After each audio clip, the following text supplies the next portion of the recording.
છત્રપતિ શિવાજી રાજે charitable trust દ્વારા સર્વના પ્રણેતા,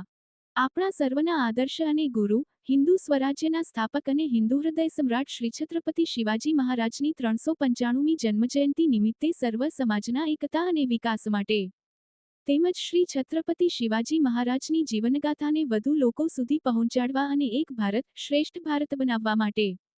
દરેક સમાજના લોકોમાં એકસંપ નિર્માણ થાય તે હેતુસર છેલ્લા 9 વર્ષની જેમ આ વર્ષે પણ સતત 10મા વર્ષે શોભાયાત્રા, જાહેરસભા તેમજ સાંસ્કૃતિક કાર્યક્રમનું ભવ્ય આયોજન કરવામાં આવ્યું હતું અને નારી તું નારાયણી સ્લોગનને સાર્થક કરવા માટે મહિલા સશક્તિકરણ, નારી ઉત્થાન અને મહિલા જાગૃતિ માટે ભવ્ય મહિલા બાઇક રેલીનું પણ યોજન કરવામાં આવ્યું હતું. 5 કિલોમીટર જેટલી લાંબી શોભાયાત્રાનું આયોજન કરવામાં આવ્યું હતું, જેમાં હજારોની સંખ્યામાં કાર્યકરો અને ભક્તો ઉપસ્થિત રહ્યા હતા.